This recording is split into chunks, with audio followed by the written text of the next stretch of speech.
5 برس کی بچی ننگے سر دروازے پر نظر آئی اور جناب علی نے کہا حسن بیٹے پہلے میری بیٹی کو کہو میری زندگی میں ننگے سر باہر نہ آئے۔ ہائے علی، آج مدینے کے گلیوں میں کوئی آدمی نہیں اور آپ کی بیٹی 5 برس کی ہے، پھر بھی آپ برداشت نہیں کرتے کہ باہر نہ آئے۔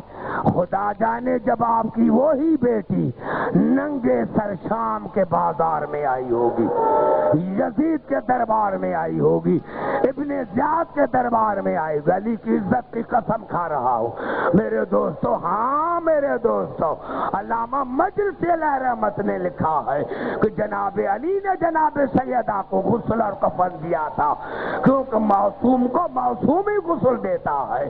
جب جناب علی نے جناب سیدہ کو غسل اور کفن دیا تو بچوں کو بلایا، آؤ حسن بیٹے، آؤ حسین بیٹے، آؤ میں کلثوم، آؤ زینب بیٹے، ماں کا آخری دیدار کرو۔ 2 بچے آئے، 2 نہ آئے، حسن اور ام کلثوم آئے، حسین اور زینب نہ آئے۔ میرے دوستو جناب علی نے جناب فضا کو کہا جاؤ میری بیٹی زینب کو لے کر آؤ، ماں کی آخری زیارت کرے۔ میرے دوستو علی کی عزت کی قسم کھا رہا ہوں، جیسے ہی جناب فضا آئی، جیسے ہی جناب فضا آئی، آقا زادی چلو ماں کی آخری زیارت کرو۔ جناب زینب نے رو کر کہا اماں پہلے بابا کو کہو گھر سے باہر جائے، میں ساری زندگی ننگے سر بابا کے سامنے نہیں آئی، اور جب بیٹی پر مصیبتیں پڑتی ہیں تو ماں کو بتاتی ہے۔ میرے دوستو جناب زینب آئے، خدا جانے یہ تو آگے چل کر مسائل پڑھوں گا کہ بیٹی میں اور ماں میں کیا راز اور نیاز کی باتیں ہوئی۔ اب علی اندر آئے اور حسین کو کہا آؤ حسین بیٹے، آؤ ماں کی زیارت کرو۔ کہا بابا پہلے یہ بتاؤ میں افضل یا عیسیٰ؟ کہا آپ، کہاں عیسیٰ، آپ عیسیٰ سے ہر صورت میں افضل ہے۔ بابا یہ بتاؤ میری ماں افضل یا مریم؟ کہا حسین آج کیسی باتیں کر رہے ہو، مریم آپ کی ماں کی نوکرانی ہے، کنیز ہے۔ کہا بابا اگر یہ بات صحیح ہے تو آپ ہی تو مجھے بتایا کرتے تھے کہ مرنے کے بعد جب تک مریم نے عیسیٰ کو نہیں بلایا تھا عیسیٰ نہیں آیا تھا۔ بابا جب تک اماں نہیں بلائے گی میں نہیں آؤں گا، مجھے کی قسم ہے نوجوانوں۔ میرے دوستو جب جناب زہرا کو چوٹ لگی تھی، یہ اتنی شدید چوٹ تھی کہ جناب سیدہ ایک ہاتھ سے تسبیح پڑھتی تھی۔ اب میں نے جملہ کر دیا، میں سخت مسائل پڑھنے کا عادی نہیں۔ جناب سیدہ ایک ہاتھ سے تسبیح پڑھتی تھی، لیکن آج جناب حسین نے جب کہا کہ جب تک اماں نہیں بلائے گی میں حسین نہیں آؤں گا، بس یہ کہنا تھا۔ بطول کے کفن کے بن ٹوٹے، دونوں ہاتھ باہر آؤ میرے حسین آؤ، آج پہلو کا درد بھول گئی بیٹے، آؤ میرے حسین بیٹے، آؤ میرے حسین بیٹے، آؤ بیٹا یہ مدینہ ہے کربلا نہیں ہے، آؤ بیٹے۔ حسین آیا، ماں کو گلے سے لگایا، اور شیخ طوسی علیہ رحمت نے لکھا کہ حسین نے کہا اماں یہ آپ کی مجھ پر ادھار ہے، کربلا آنا میں ادھار اتاروں گا۔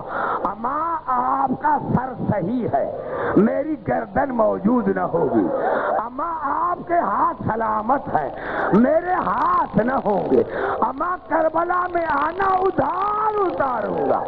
شیخ طوسی علیہ رحمت لکھتے مار بیٹے کی باتیں ہو رہی تھی یا قدرت کی آواز آئے گی یا علی میرے حسین کو بڑی محبت سے ماں سے الگ کرو ورنہ قیامت برپا کر دوں گا۔ میں یہ حسین کی حالت نہیں دیکھ سکتا، محبت سے حسین کو الگ کرو۔ علی آیا، حسین کو گلے لگایا، بیٹے کا گلا چوما، بڑی محبت سے بیٹے کو الگ کیا۔ میں نے جو پڑھا میں نے عالم تصور میں کہا مولا حسین آپ بڑے خوش قسمت ہیں، آج آپ کا بابا موجود ہے، آپ کا بھائی حسن موجود ہے، آپ کی بہنیں موجود ہیں، بابا نے ماں کے جنازے سے بڑے پیار سے لگ کیا۔ مولا حسین کل کربلا میں آپ کی لاش پر سکینہ آئے گی، کوئی بھائی نہ ہوگا، چچا عباس نہ ہوگا۔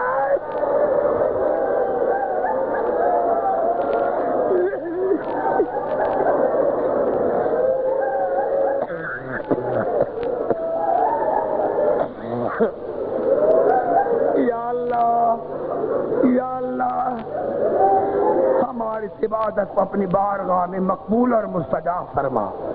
یا اللہ جن مومنین نے میرے ذمہ دعائیں لگائی ہیں ان کی دعاؤں کو مستجاب فرما، بیماروں کو شفا کاملہ عاجلہ عطا فرما، امام زمانہ کا ظہور فرما۔ یا اللہ جو بے اولادی ان کو نرینہ اولاد عطا فرما۔ یا اللہ جو بے روزگار ان کو روزگار عطا فرما۔ یا اللہ جو زیارات کے متمنی ہیں ان کی وہ امیدیں پوری کر۔ یا اللہ ہمارے بچوں کو، نوجوانوں کو ہر میدان میں کامرانی اور کامیابی عطا فرما۔ یا اللہ بانیان مجاز کے دینی دنوی نیک مقاصد پورے کر۔ یا اللہ پوری دنیا میں جہاں جہاں مومنین نے فرش عذاب بچھایا ہے ان کے مالوں اور جانوں کی حفاظت فرما، ان کو شریروں کے شر سے محفوظ رکھ۔ ہمارے پاکستان کو شاد اور آباد فرما اور تمام مسلمانوں کو توفیق عطا فرما کہ وہ اس مہینے میں رسول کو اپنے نوافل کا پرسا دے۔ ربنا تقبل منا انک انت السمیع العلیم۔ اللہم صلی علیہ